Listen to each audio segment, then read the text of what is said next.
Hello again, and welcome to Reclaiming My Mind. It is your host, Jessica Vaughn, here with the second candidate in our Getting to Know Your Candidate series. Today we have with us Brandt Robinson, who's running for Congressional District 13, which is over in Pinellas. Welcome, Brandt. Thanks for coming all the way across the bridge. It's my honor to be here. I'm delighted. Thank you so much. So before we jump into things, tell me, because, I'm based here in Hillsborough, but we're neighbors. We're all part of the Bay Area. And I think your seat in specific is so important, the seat that you're running for. I've seen the incumbent in the seat, and I'm just horrified by kind of what they've said and the rhetoric that they have. So first, tell me, what areas does that represent? Because I'm not as familiar with it. So, if your listeners can visualize Pinellas County on a map, Pinellas was gerrymandered, right, in the last 5 years. That district used to be represented by Republican David Jolly, who's now running for governor, now as a Democrat. But the Republican Party did not like his policies, so they gerrymandered parts of essentially east all the way down to southeast St. Petersburg on purpose, deliberately, to excise a number of African-American voters. So it's essentially Pinellas County now, but with the eastern and then southern parts of St. Petersburg removed. That's 13. So is that Largo? What are some of the... So we're talking about, essentially on the map from the south north, you're going all of West St. Pete, north Kennis City, Pinellas Park, Okay. Largo, Clearwater, Okay. Dunedin, Palm Harbor, and then all the way up to Tarpon Springs. Yeah, so those are some conservative areas. Yes, it's gotten more conservative. Do you know if there's more Republicans registered, more Democrats, what the makeup of that district looks like? So there are probably at least 100,000 more Republicans in the county, and that's Wow. incredibly significant. Yeah. So is there a good margin of NPAs that might help offset that? There are indeed, right? About 40% of voters now are Mhm. NPA or independent. Yeah. Okay. Well, it is brave of you to take on running is. for such a big seat. A little moment of transparency. I've been a fan of yours well before you jumped into this because, I am humbled.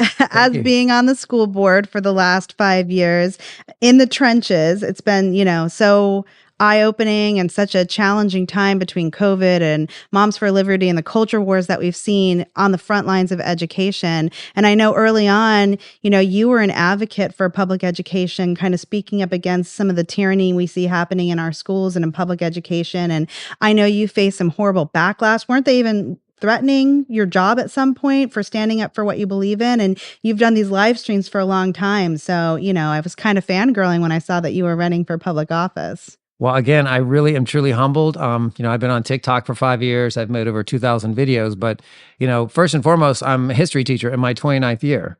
What I'd want you all to understand is if you can kind of visualize the last 5 years, we've all lived through this incredibly challenging, at sometimes, even terrifying last 5 years of American history. So if you understand what's happened, right?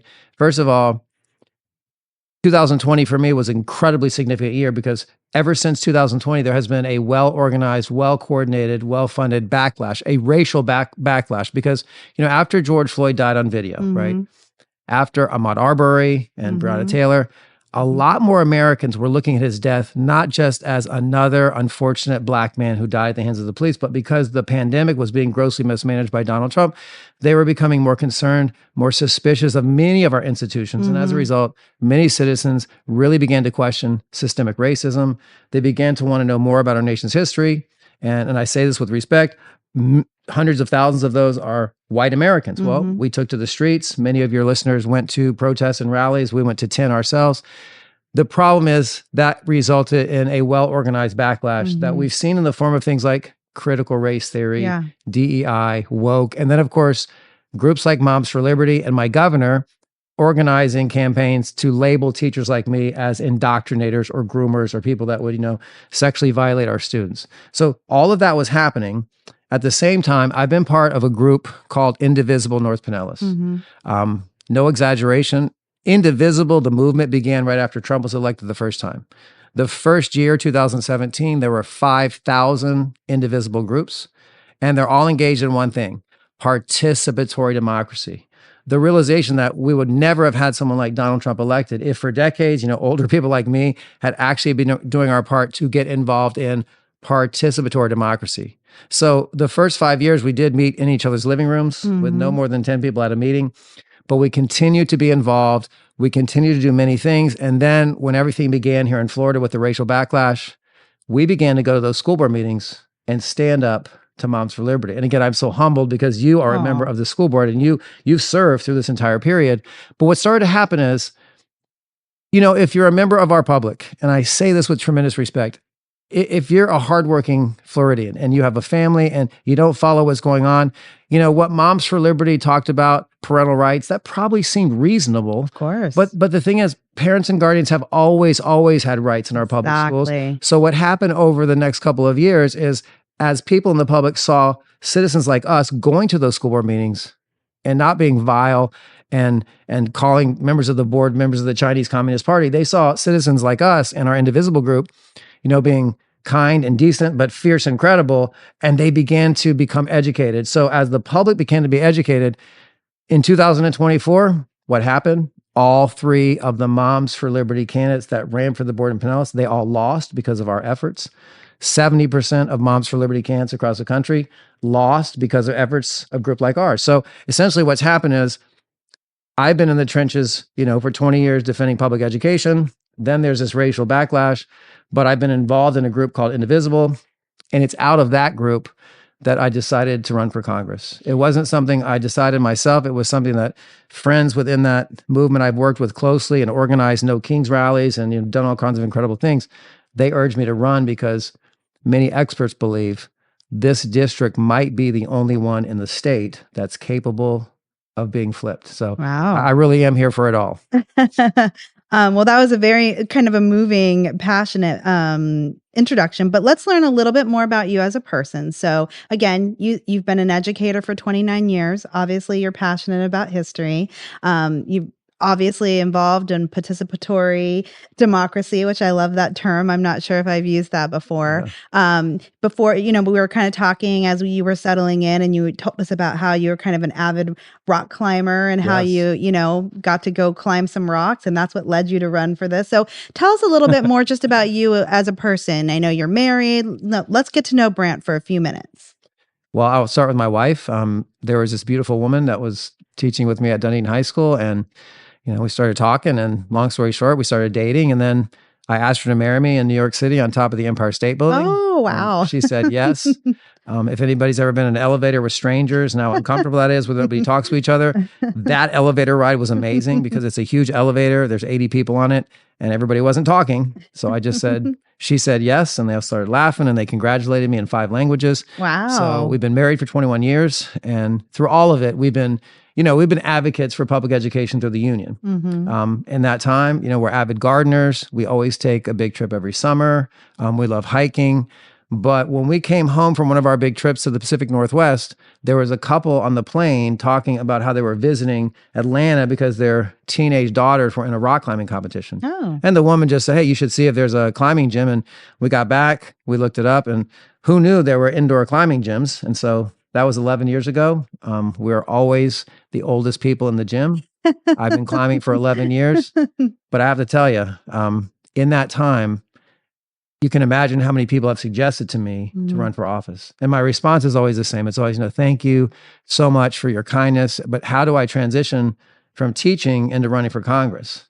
Yeah, because you're teaching now. But now I'm doing both at the same time. I can't imagine. So what happened was that we took this trip, my wife and I, we took a trip to Birmingham over my Thanksgiving break to actually climb on real rock, right?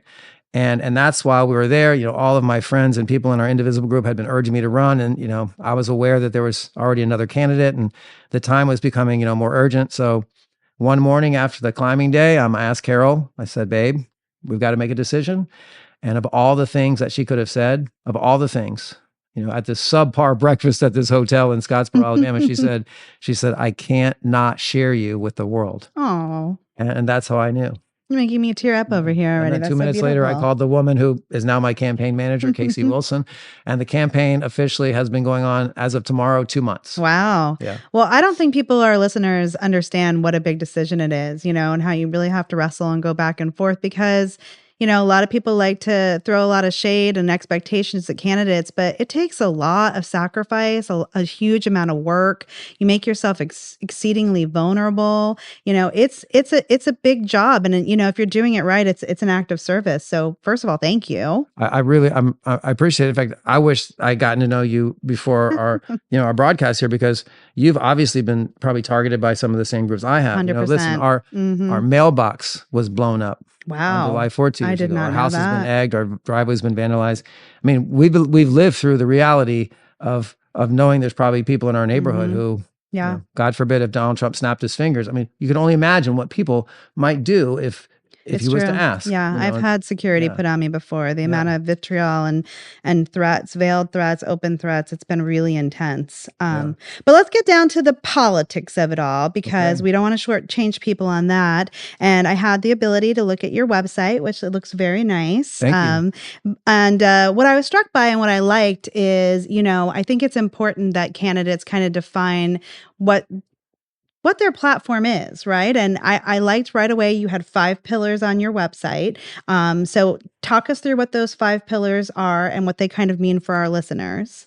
Okay, well, I'd like you all to understand, like, what led me to run was not just the urging of people I have such tremendous respect for and people I've been on the front lines with. This past year has really been an undoubted movement. There's a movement that's happened in 2025, and I've been a part of that. But what I want you all to appreciate is that from the very beginning, the vast majority of Republicans across the country have pledged their undivided loyalty to Donald Trump. And now they find themselves incredibly vulnerable, and they have not been talking about the things that matter. Like, they haven't been talking about, housing. They haven't been talking about healthcare and childcare. And my opponent, Representative Luna, she hasn't even been to the district. She's not held town hall meetings. She's not been here to even ask people. And, the first thing you want to do to earn people's respect is have the dignity to ask them, how do they feel? What are their concerns? So with that said, yesterday at my campaign kickoff, I just asked my attendees to raise their hands if they were pretty sure there were a lot of issues, that were a problem, and there was laughter and everybody raised their hand. We have many issues that we want to tackle, but those 5 pillars are, the constructs that kind of help us appreciate the direction. So affordability, and feel free to jump in, because I feel like affordability for a lot of citizens runs the risk of becoming cliched, right? When Donald Trump starts 100%. the term affordability, yes, what it means subjective. is that, right, what it means is at the heart of, being American, or even the American dream. But so when we talk about affordability on my campaign, we're always going to talk about it in terms of fairness. We're going to talk about it in terms of fairness because, in addition to the 5 pillars, I think we should talk about government itself. It feels like right now, in the 250th anniversary, I wonder how many people are aware that this is the 250th I just learned that anniversary myself, honestly, last of the week. American Revolution, right? Right. Think about every day we move closer to July 4th, the things that Donald Trump might do and say, but at the same time undermine and, essentially denigrate our democracy. Because can you imagine, it's July 4th, 2026, the 250th anniversary of the Declaration of Independence. So I say all that because our campaign, when we talk about affordability, we're also going to help viewers understand that we believe we're not afraid to defend government. We're not afraid to say government plays a vital role in our lives.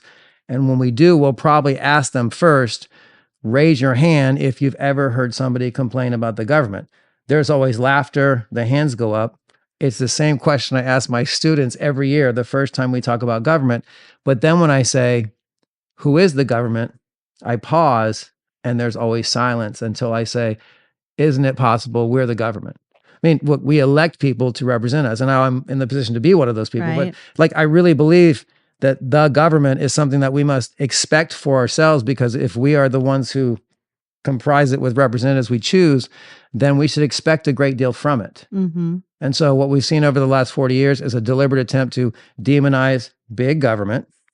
I pause because those of us of a certain age will remember how, starting with Ronald Reagan, big government.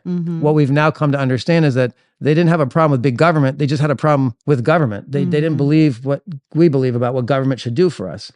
Then that morphed into the deep state. this idea that somehow these sinister forces, as Donald Trump began to label enemies, there are some sinister forces out there who are somehow, keeping you from that American dream. And that morphed into Doge. And Doge morphed into 300,000 fellow American citizens who serve us being fired, right? Mm-hmm. And of course, no waste has been uncovered. So it's really been an assault. And so I think right now it's the time for us as citizens to have honest conversations, not only about what government means, but really, I believe this strongly. I really believe this as someone who got his master's in African American history. I only say that because I know our nation's history. But I really do believe that we're at a critical point right now. We're really asking ourselves, like, who are we as Americans? Like, what does it mean to be an American, right? Think of where we are in the world right now. It must break your heart to know how many people around the world are looking at us and being so sad and disappointed and maybe afraid if somehow we, people who have this spirit, and by the way, a revolution that was not about an ethnicity or a nationality or a religion or a nation. Our revolution was the first revolution in the world that was about ideas, right? So, I mean, I can't think of a better thing to be doing right now in the 250th anniversary of our revolution than actually running, to serve in this government. Well, let me take a quick pause because I think for people who are overwhelmed by the concept of politics, don't necessarily understand, that, or not necessarily understand, but it's hard to keep up. Like, there are some congressional districts that are the Florida Congress. There are some congressional districts where they represent us in Washington. What you're running for is to go to Washington. To the House of Representatives. That's why you're speaking so much about our national politics, right? If we had someone on who was running for Florida House, they might be talking about Florida politics, but you're looking at it from a national level because this district, Luna, represents that district in Washington. Correct. I just want to make that clear to our voters because I think it's very confusing. You have state congressional office, you have national congressional offices, and I want to make sure everybody understands that when you talk about Donald Trump and you talk about our nation, it's because the job you're running for is to represent us at the national level. And I think sorry to interrupt. I think I could educate listeners if I can just simply talk about like public education. Mm-hmm. So only about 10% of all the funding for public education comes from the federal government. Mm-hmm. So everybody sit with that for a second. That's just 10%. So let's look at the state level. Here in Florida, we have charter schools that are taxpayer funded and not held to the same standard because as they're public privately schools. managed. The public students dollars. aren't, the teachers aren't. Charter schools, they can dismiss students for whatever reason. They can only take certain students. They don't have to take every student. So in the process, they're taking students who, even in the poorest of communities, have parents who are motivated, and then they take those kids out of our public schools. And then what happens is we have public schools that are more challenged, and then of course continue to be labeled by the state, all the while taking money from those schools and giving it to charter schools, not held to the same standards. Correct. Same at the state level. About Hope schools. Now they want to take the same public schools and use the actual space where there are students learning in that public school, but use the extra space so that a charter school could move in. Again, not have to pay anything for it and still get using the funding, taxpayer money. of course. So the reason I say all that, guys, that's a state issue. But here's where the federal government comes in. The Federal Department of Education was created in 1979 by the Carter administration because in 1979, we had just come out of Jim Crow, 80 years of legalized racial segregation discrimination. There was no controversy about the gross inequalities in communities and neighborhoods and schools. So the Carter administration realized we should work to ensure students with disabilities, students that live in communities of poverty, we need to make sure we have a responsibility. Otherwise, we'll end up having resegregation all over again. So you see the confluence of the federal government and the state government when Donald Trump has been attacking the Federal Department of Education. And what would stop him from stopping some of that critical funding that's serving communities like the one where I teach, where the majority of citizens in that community are people living in poverty. So I can explain, as someone who might serve people on the national level, the confluence of both, but still talk about real policies that would actually help people. And I'm happy to do that as well. Yeah. So your first pillar, affordability. What's your second pillar? The second pillar is healthcare for all. Oh, I love that. And for us, I mean, we're going to make it clear. We are going to defend, of course, the Affordable Care Act, simply because the Affordable Care Act is in itself another one of those examples we should be proud of. It has many limitations. It falls far short. Sure. It doesn't achieve what we ultimately hope for. Absolutely. Which is Medicare for all. We Mhm. advocate a system where every single fellow citizen has health care simply because to honor the dignity of fellow human beings. I mean, healthcare is a human right. It should be a human It right. is a human right by the United Right. Nations. It's a human right. But it also means, though, in a district like mine, I have to be able to sit down with voters who may have never voted for a Democrat, or who, when they even hear of something like Medicare for all, they've been conditioned to think it's to socialism. think it's socialism. I can sit down with fellow citizens and be respectful and kind, like I've always been in social media, and I can educate them and say, listen, I want you to be honest with me.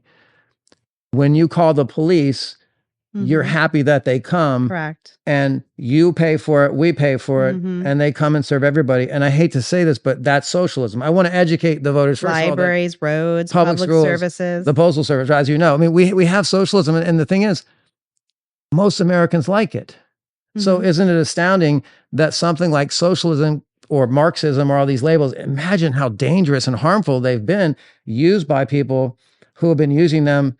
And then if you get past that, you think, what's the cost been? Like, where could we be now if we hadn't wasted so much time on these divisions? Well, it's red baiting. I mean, it's been an effective tactic since the Cold War, since, Yeah, but as a history teacher, like, I'm always astounded at like where our nation might be today, if not for, the time lost. Because most other West, civilized, I hate that word, but to break, or westernized, or whatever word there is, that have democracy, most of them have universal health care access to it, and they've been functioning great. So they sure do. Yeah. Okay. I love that. Universal health care. That's a big one to get over. What's your third pillar? Our third pillar, strong public schools. I spoke about it, and what I would just want to add to that is that the victories that we've enjoyed, I mean, listen, it is incredibly dark out there right now. It's hard for me every day to get up and be enthusiastic and be a model of love and strength for my students who have all experienced tremendous trauma in their lives. I have to do that every day, knowing that, yesterday a fellow American citizen was murdered, right?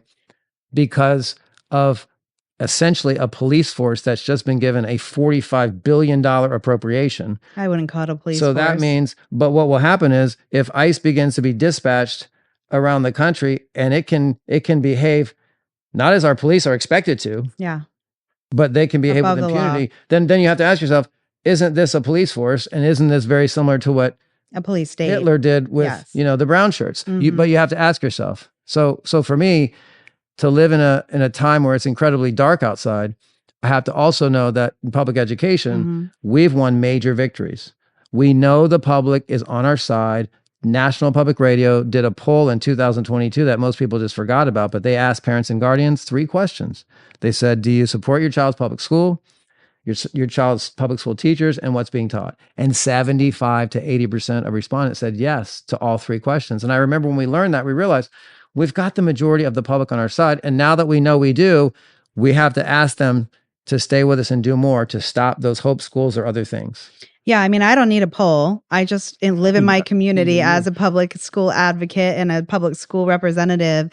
And I say this all the time. My district is a majority Republicans more Republicans in my district, but they support public education. I mean, people want to move into a neighborhood. They want a neighborhood school. They want to send their kids there, know it's safe, know that they're quality teachers. They don't want to, I say this till I'm blue in the face. They don't want to navigate a lottery system. They don't want to have to put together a carpool. They don't want to leave their community. Public school is the pillars of our community. Education, quality education is a pillar of democracy. So, I don't even need a poll. I just need to pay attention to what's going on around me. But yes. It's amazing you said that, because I've spoken at my school board many times and often will say, public schools are the foundation of our democracy. 100%. If you don't believe that, that's fine. But when I'm going to go around my district and talk to voters, I'm actually going to ask them that question. I'm going to ask them, do you really think, like, how important to you? Let's talk about it. Because in the same way that I really believe we rarely have talked about like just government itself. I mean, everybody think about how often in the last 30 years have you actually sat down and just talked about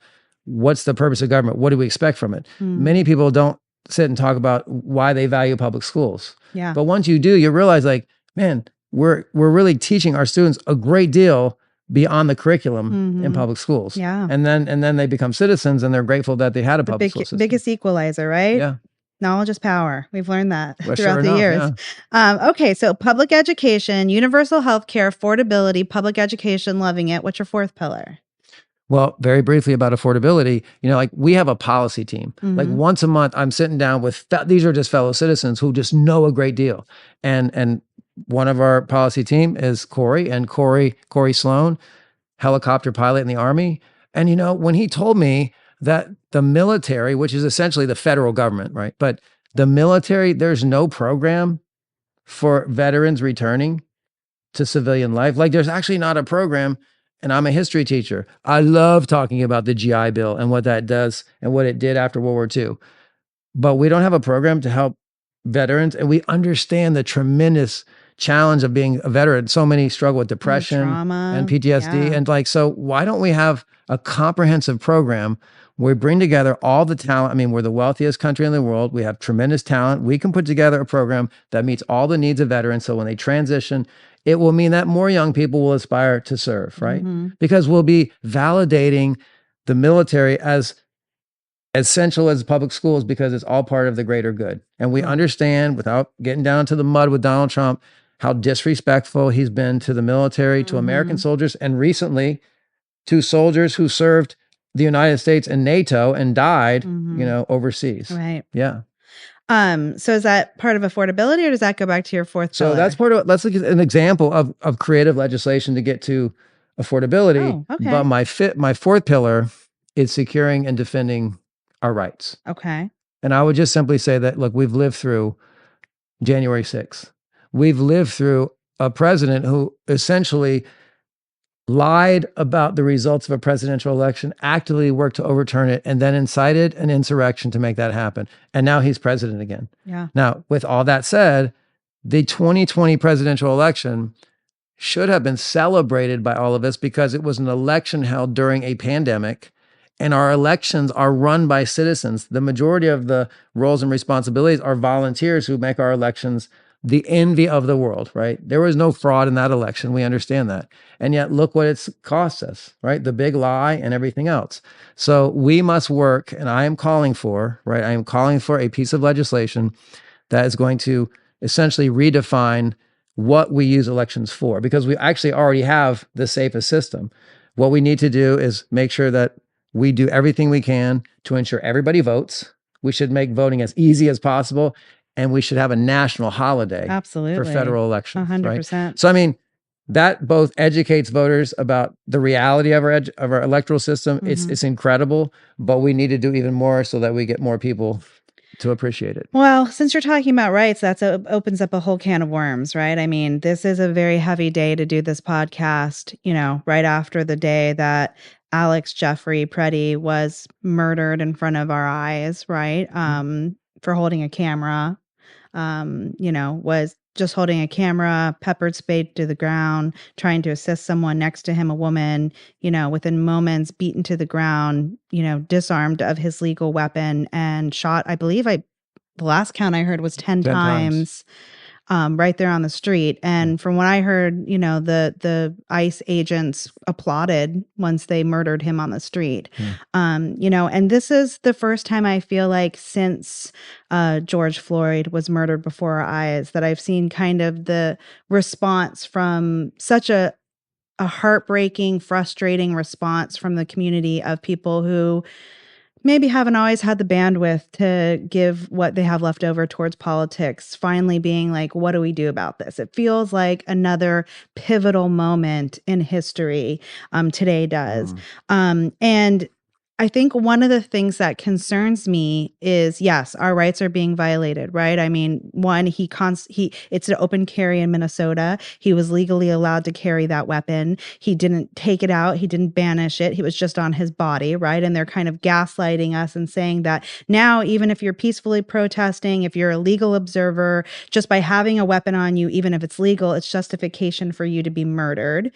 I think that there was something released last week that talked about ICE being able to enter, homes Without without a a warrant. warrant now, Yeah, which without a is, warrant. constitutionally, it's an assault on the Constitution, right? No due process. Now we're able to enter homes. But I think one of the things that disturbs me most is you have Democrats who are elected. And listen, I'm a Democrat who's elected that have had to take some bad votes because of pressure on the state. And I understand it, but I've always spoke out against it. But you have Democrats in Washington who are voting to give more funding to ICE during all of this, as we see them being kind of this, armed militia at the president's whim, who's, above the law, who's violating the Constitution, who are, shooting people in the streets for driving and calling them, the effing B word, Mm. applauding when they murder them.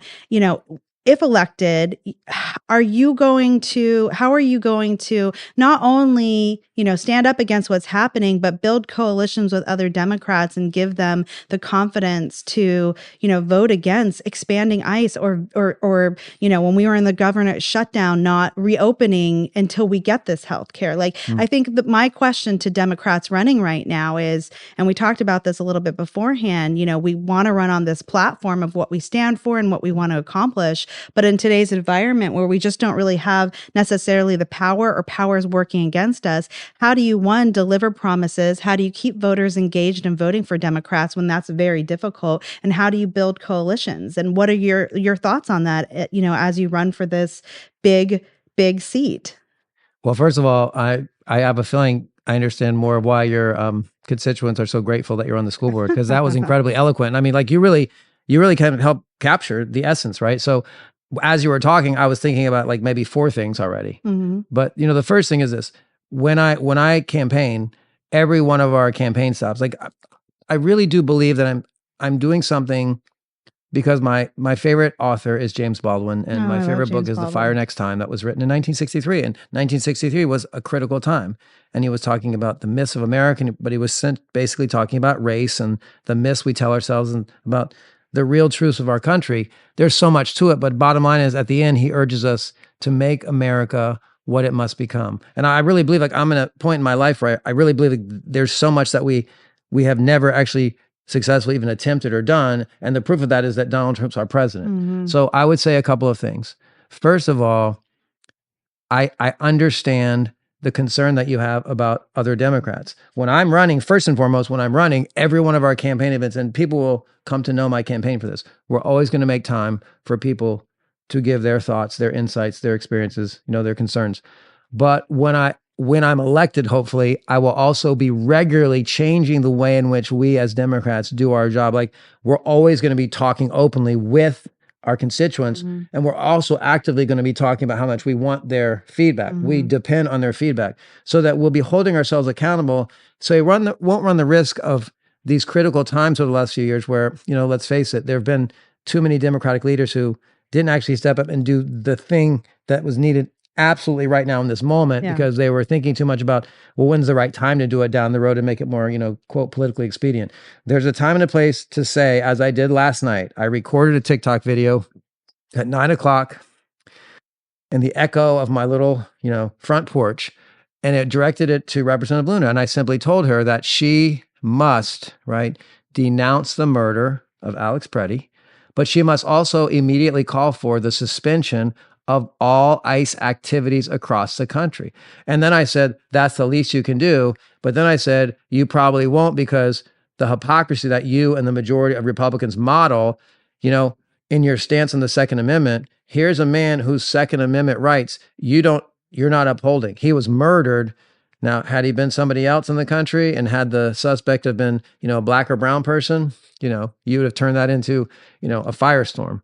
But you remain silent, defending the rights of a man who had a gun, he had a permit, it was in a holster, and his only mistake was to raise his left arm to help a defenseless woman. Mm-hmm. So for me, I want to make sure that we talk openly with our Democratic colleagues about there's a time and a place.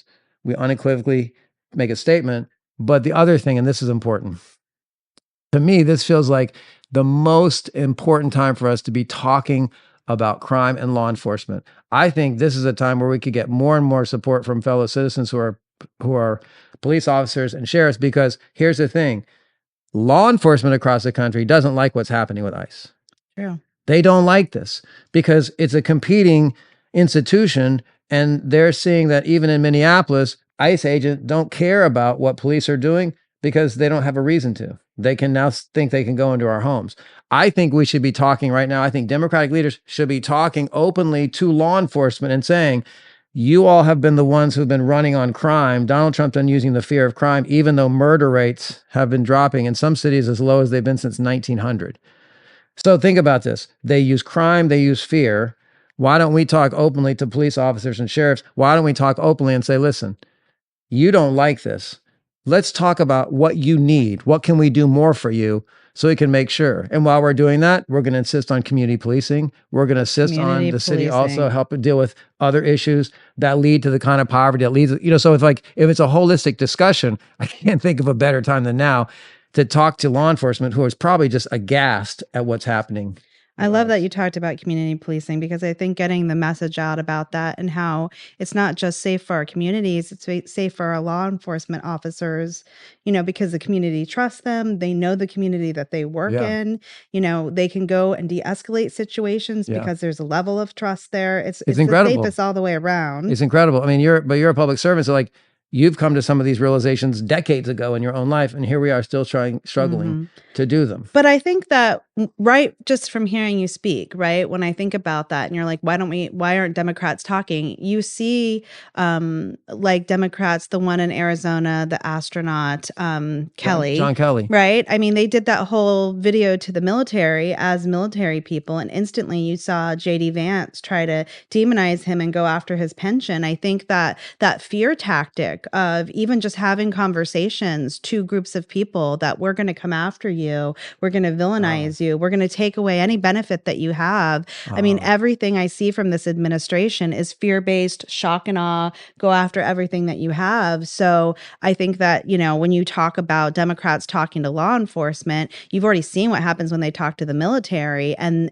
how are we going to combat that kind of unabashed ability to just go after and strike fear into, I see people right now who've never been afraid, who have been organizers that are like, I'm afraid to post this on my social media because I think that they're monitoring our algorithms and I'm going to go into a database. I think the level of brazenness that you see to go above the law, break the Constitution, and without any accountability is uncharted territory. So, Now, I guess that'd be my response. Well, I have a bit of a different assessment. Good. I like that. And I don't mean any disrespect. No, please. Right? I need that. So here's what I believe. And I apologize. It's Mark Kelly, not John Kelly, the senator. But, I thought what they did was critically important because they drew a line in the sand. And I think what's happened since is not only has what they said been validated, but nothing's happening to them because it was all based on threats. But it's the same thing with the threats against, the gentleman, I can't remember his name, who just testified, who was the person who was responsible for, investigating Donald Trump in the 2020 election, Jack Smith, right? The prosecutor. Every time the Trump administration threatens people, sometimes people cower to that, right? University presidents did initially, right? But now what we're seeing is there's no there. There was just a lot of fear and bluster, but Donald Trump lives on that, and he has lived on that, right? But if you stand up to that, the reason I disagree a little bit about your assessment is because of this. I've been on the front lines of a movement. I have a master's degree in African American history. I know movements. We're living through a movement right now, and what's happened is there are many, many more Americans who are actually coming out. There are many more Americans. If you know the work of Erica Chenoweth, she did this incredible 2013 TED Talk. She did a major study of democracies throughout the 20th century. She compared violent and nonviolent movements. Nonviolent movements, twice as successful, right? There's this 3.5% threshold that if 3.5% are actively engaged, that's a tipping point in defending the democracy. But she also talked about the people she called the ambivalent. Now, they're probably us at one point, but there are people who they're disheartened, they're disillusioned, they might be feeling despair, but when they see other people having the courage to stand, they come out. Well, listen, our group organized No Kings. In October, we had 3,000 people. Last week, someone on our Facebook page was so outraged, or 2 weeks ago, about what happened to Renee Good. 2 Fridays ago, they posted something on Facebook on a Friday and said, we must go back to that spot where we protested before. We're outraged. Almost 1,000 people showed up the next day.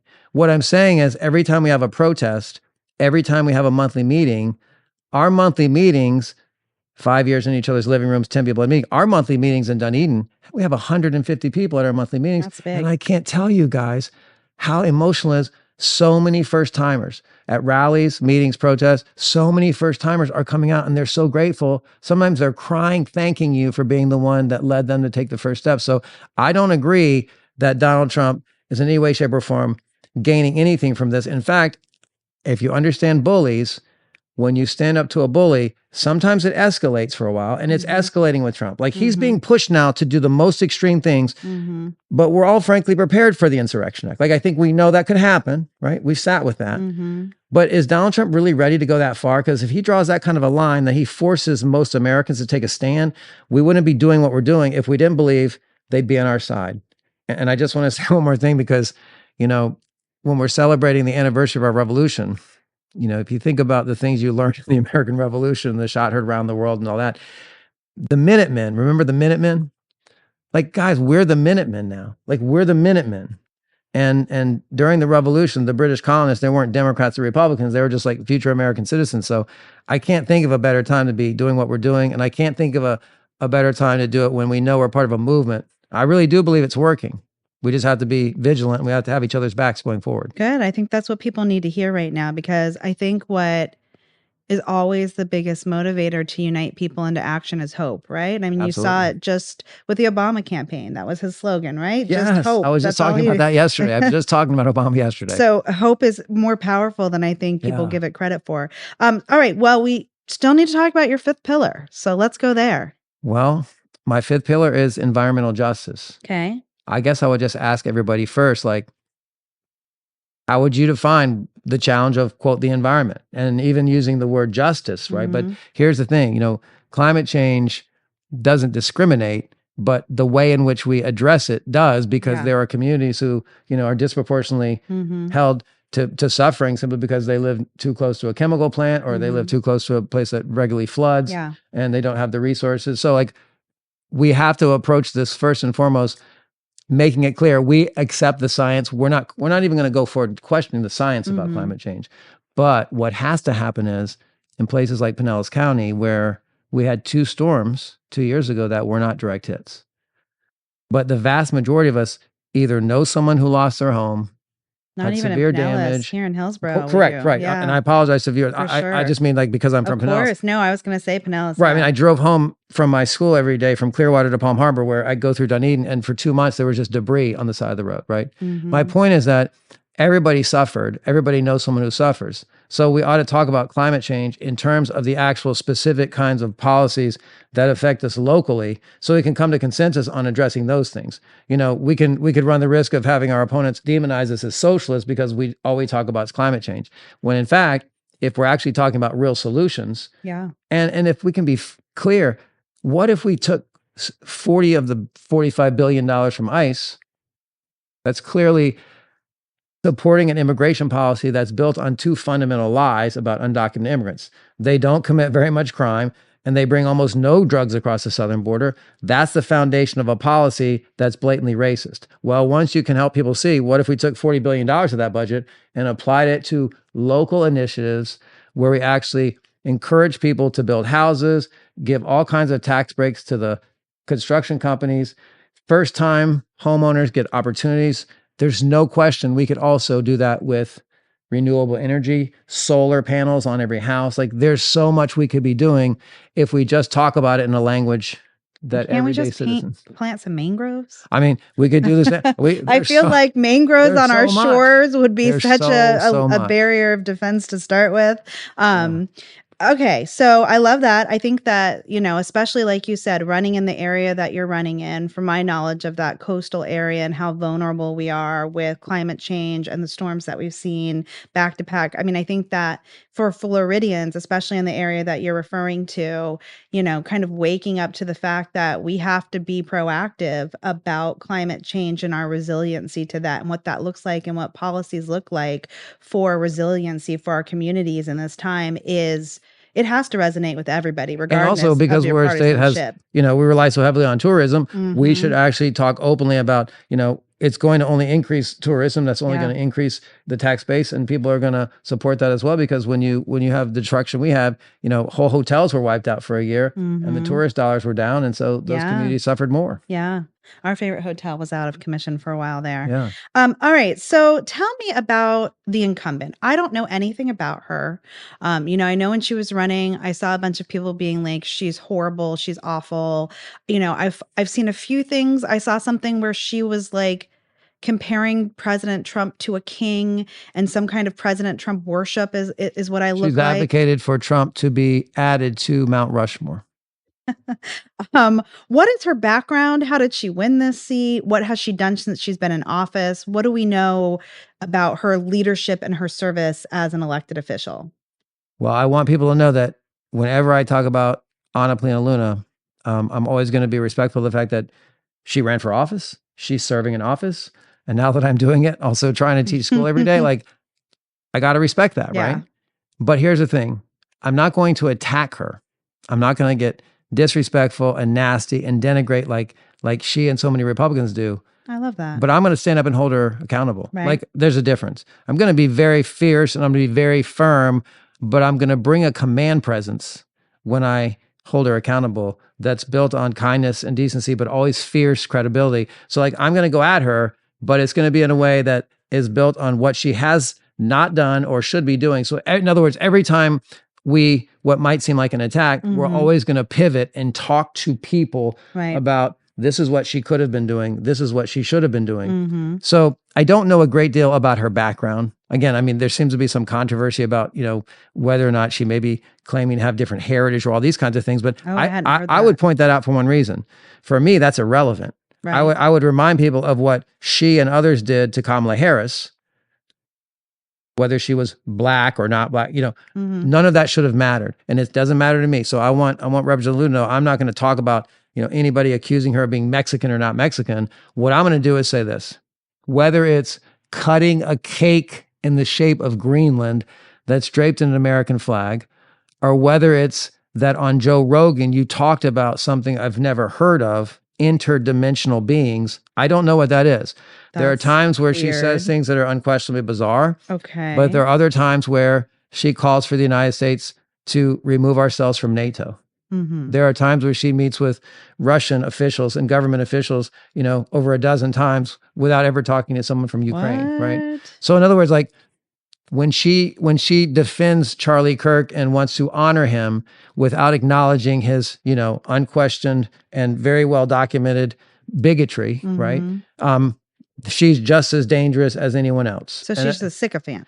And so the problem, as I said, is, but what she hasn't had the courage to do is actually talk about real issues that matter. Because here's the thing, all the issues we've been talking about, they're really challenging. But it requires courage and conviction. It also requires you to actually take positions that are going to actually call for you to reach out to people and build consensus, instead of just taking the positions that for the Trump administration have been built on fear and lies and anger and cruelty, and that are never designed to solve any problems. So has she brought forward any legislation, gotten any appropriations, done anything other than prop up this administration? The only thing I know that she's done, and I wish I could actually speak to it more, I think I have respect for her because I think she advocated a parental child care program of some kind. I need to know more about it. Okay. Some people have suggested that she's just doing it because she now has a child of her own, but maybe it's just low-hanging fruit. Either way, I respect her for taking that position. And she's also recently called for Congress to pass legislation not allowing members of Congress, to invest in, any kind of corporations that they might be, making legislation that's related to. And again, I respect her for that, but these are kind of like low-hanging fruit. These are things that we kind of should have done a long time ago. I want to know why she hasn't been talking about the issues of housing, childcare, healthcare that run, to the heart of affordability. Do you know how she voted originally in the Epstein files? She has taken, I think she's taken the majority of the positions of the Republican leadership. I don't know. I don't think that she's actually taken a stand on calling for, in fact, I know she hasn't called for the release of every document in the file. She has not done that. All right. So I feel like we have a good idea about your pillars, your platform. I have a really good feel of who you are, what your values are, what you care for, transparency, accessibility, integrity, which I think is an important word that a lot of Democrats are using right now. But I don't think it's just a flash word. I think it's, an actual realization how far we've moved away from that type of leadership that has integrity, that values and respects people at large. And I'm glad to see kind of holistically and independently that word kind of resurface in Yeah. a lot of Democratic platforms, Yeah. because I think that is a glaring hole that we have right now in our leadership is the ability to, think that integrity is important. Yeah. Is there anything else that we kind of haven't talked about that's, important in your campaign or you want people to know when they're, going to their ballot or looking who they're going to vote for that is important to you that you want to get that messaging across? Um, Money. Now, I say this because here's the thing: if you're 56 years old, like I am, your whole life has been. I've been socialized to understand and appreciate the role of money in campaign politics, right? Mhm. Because when I was growing up in the 70s, there weren't people that were decrying, the amount of money in the financial system. So I've Mhm. lived through this incredible escalation and how much of an impact money can make, and also how much of a barrier that presents to people, Mhm. who I think we should have many more people running for office. There's many more people of integrity I know, and they too could be wonderful candidates to represent, fellow citizens. So for me, making sure that everybody today understands that our race is considered by many to be the only district in the whole state that has the potential of being flipped from Republican to Democrat. So what I'm asking your listeners to appreciate is this. Anna Paulina Luna already has millions of dollars at her disposal because, as you said, she's a sycophant, she's a Trump loyalist. So she's not going to have any concerns about money. Um, for us, I ask my listeners, whether you live in our district or not, just do me a favor. Every so often, repost a link to my website, brandtforcongress.com, everybody. Spell Brandt for Brandt, me. Brandt, for Is that four congress.com. with the number It's four it's or the it's or spell it out? FOR. So it's Okay. brandtforcongress.com, because here's the thing. If you can regularly share our link and then post a little short paragraph above explaining the significance of this race. Mhm. This race is going to get national attention. And there are at least two other Democrats running. One of them's named Earl Ford. I've met him before. I have tremendous respect for him. He's a nice guy. I think he's got incredible ideas. So we both already agreed. Whatever happens, we have each other's I backs. love that. But the thing is, all of us listening have to know that we've got to do our part to continue to support these campaigns. Yeah. And by the way, you guys, I'm not saying you have $3,500 lying around, but you can donate anywhere between $0 and $3,500 between now and the primary. Yeah. After the primary, you're also legally allowed to donate another $3,500. So, guys, brandtforcongress.com. Thank you. Yeah, and I try to tell people all the time, we're so over inundated with requests, for fundraising that I live on a school board salary, which is Yes, same as the ma'am. first year teacher. Just because I'm elected official doesn't make a lot of money. But even if I can give $25, $5, $15, $30, if enough people give those donations, they start to have an impact. We saw that with the Bernie Sanders campaign, That's right. where he raised so much money, and because he got so many people inspired, his average donation was $27. I think people get discouraged. Times are tight. We're talking about affordability. It's so hard to Yeah. give money when you're looking at, electric bills. But I think that the importance is, even if we can get, 300 people to give $5, how much of an impact that will have. So, Well, I think it's also important. If you have $3,500, give it. But if you're inspired by this podcast, if you sat through, this entire thing and you're fired up, hit that button, go to the campaign, even if it's $5, $10, people need that support. So yeah. No, I don't know much more time we have, but I want to just thank you immensely. Listen, for me, like people like us sitting down and actually engaging in dialogue and discourse and coming to consensus. It's like, it's like being reasonable. It seems really radical now. I know. But it's like what we really have to think about is imagine if we were actually living where we socialize young people to know that this is something that we value. We do on a regular basis. We sit down with people and it's okay if we disagree. Like to me, I just see a country where that's more of the norm. And if that seems so foreign, that's why I keep saying that we're trying to make America what it must become.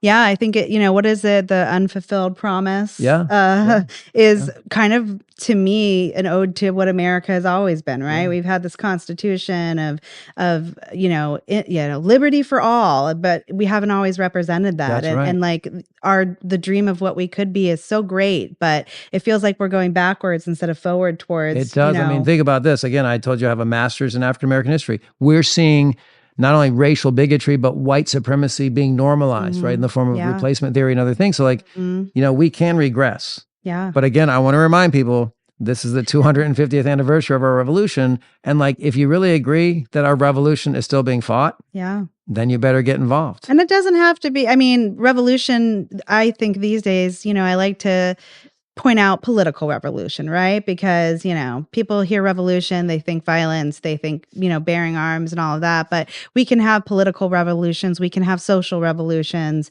that don't have to, as you mentioned, be violent or call for violence. As you've mentioned, we see, Gandhi, we see Dr. Martin Luther King Jr., we see how peaceful resistance, it's really about numbers and powers and organizing and getting engaged, And right? we see it right now in the streets of Minnesota with so many incredible citizens that Yeah.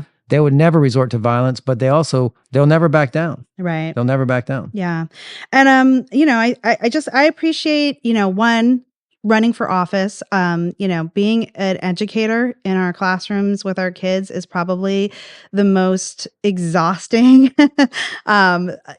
experience. And I know that we didn't really talk about this, but you're working with, our most at-risk students. So that adds another layer of what you give. And then running for a seat as big as this, and then on a Sunday, driving all the way over, it's probably as far from you in Hillsborough County as it can get, I don't mind at all. What you sacrifice for that, I really appreciate it. And having the courage right now, having the courage to say some of the things that we know are important that we should be talking about. As you talk about, our history and our racial history that we see being whitewashed, I'm thinking about how last month or 2 months ago, I was in Philadelphia and I was outside of the Declaration of Independence. And there was this beautiful exhibit about the slaves that, that helped build that and what their lives look like. And then I think Friday, I saw, federal agents dismantling this beautiful, beautiful history of, our country and whitewashing it. And, on top of that, you see people like Andrew Tate down in Miami, walking into an arena to fight with Kanye's West, something ode to Hitler or some kind of Nazi, song being played. And we see all of this white supremacy and erosion of history and, creeping into the narrative and being normalized. And right now it takes a lot of courage to speak out against that. It does. I admire that and I appreciate that. I would say just one thing that what James Baldwin also said, though, is that we must make America what it must become, but we can never do that if we don't commit to joy and love. And I just want your listeners to understand, like in slavery or in forcing Native peoples onto reservations or 80 years of racial violence and Jim Crow, here's the thing. Every day, there were African Americans, Native peoples, Chinese immigrants who suffered racial violence, you name it, right? Japanese people, Japanese Americans put in internment camps. Here's the thing. Every day, even in racial slavery, human beings had to find a way to find love and joy in their life. And they had to raise their children not to hate the slave owner. And the expressions of that joy and love in the forms of things like jazz and blues and hip hop, you ask yourself, is that African American music? Is that American music? And if you say that's American music, then you understand the importance of joy and love in going forward in this movement. Because if we don't have that, we're not really leaving a legacy that our kids can really appreciate. Yeah, and we don't have to fall prey to it's us against them, right? It's been the oldest book in history, right? The oldest trick in the history books of every dictatorship regime. Anytime you've seen kind of this abuse of power, it's always this very simple us against them, right? Whether it's Jewish people, whether it's immigrants, whether it's people of color, it's always pitting one group against the other. Both groups who usually have very little power. So the people at the top can consolidate power, That's right. and we have to be careful not to fall into that traps. because it's not us against them. It's all of us in our community. It's all of us in our country. The stronger we are together, the better we are as a country, as a community. right. So I think it's important for those of us who have a platform to keep saying that, because, what I see, that erosion of community and togetherness into this us against them is really what scares me the most of Yeah, all out I of know. what's happening right now. So I mean, if what you love about America is like the beautiful fabric of our country, the fabric tears easily when it's not really a kind of a tight quality fabric. And when you bring like diverse groups of people together to engage in dialogue and discourse, and they like talk and they share and they're respectful and they disagree, but they do it respectfully, like the fabric is always stronger. The yeah. outcome's always better. And if that's democracy, I mean, you're really probably doing something that maybe we've never really done. And I don't even think that many people disagree when you take all the rhetoric and the divisive terms and you simply talk about what people want. I think at the core of it, most people want the same things. I don't even think when you focus on the issues and you look at the people that you're talking with as fellow humans That's right. that we disagree that much. But that could be its whole other podcast. I think And now you're we're right. I think now we're that's another shifting hour. into philosophical views and all of that. And I just want to focus on your campaign. So let me remind our listeners, we're talking to Brandt Robinson, who's running for Congressional 13. He's mentioned his website. Do you need volunteers aside from money? If somebody is like, listen, I don't have the ability to necessarily donate, are there ways that they can plug into your account, knock some doors, make some phone calls? What does that look like, and how do they get involved in your campaign? Okay, so there's a lot of people that like I didn't really know what a hamburger menu was until recently, but now I talk about it with confidence. So when you go to a website, those 3 lines in the top left or right, that's the hamburger menu. When you go to Brandt for Congress and you click on the hamburger menu and then you click on volunteer, there's a simple form to fill out, and your name, some of your talents, your interests, your skills, your availability, and honestly, there are so many opportunities you can do from your home. We have a North County volunteer coordinator and a South County. Oh, I and love now that. we have 100% of all of our volunteers already now documented and indexed. So we're in the process this week of actually starting to delineate roles, because again, those things could be anything from planning events or to helping us on. So we have a social media team, and we're doing stuff every day on social media. Or they might be interested in actually canvassing, knocking on doors, or maybe doing some calling. So all of that's happening. We would love it because we absolutely will depend on it, and we're grateful. What about a shirt? Can people buy a shirt on your website? Guys, listen, again, merch is not a word I use regularly, but last week we got our first campaign merch. We've got some campaign signs already. We got T-shirts. So people could put on a shirt, go to the grocery store, stand on the side of the road, hold a sign for you. They can, and they can put it in front of their house, and they can talk about Brandt Robinson, and they can even get it all right on our website. Because that's what grassroots campaign exactly rely on, right? They rely on you getting involved. Everybody today is like, what do I do? What now? Well, here's an opportunity. Go work for Brandt's campaign. That's it. All right. Well, thank you so much. It's been such a pleasure. I'm delighted. I'm very excited. And I'll just say one last thing, guys. You guys get ready to say, whoa. Through all this, my wife and I started taking salsa lessons. Tomorrow, salsa lesson number 4. So I'm excited because we're still maintaining like kind of a normal life, daily meditation, rock climbing. I don't know how you're doing this all. I'm doing it, honestly. I'm doing it, look, because I have support from people like you guys. Are you sleeping? I'm sleeping. I get a solid 6 hours of sleep a night. My wife has this concoction to make sure I sleep deeply. I'm not going to go into a lot of details. I'm just going to say it works pretty well because here I am with you. So yeah. Nice. All right. Well, thank you again. Thank you.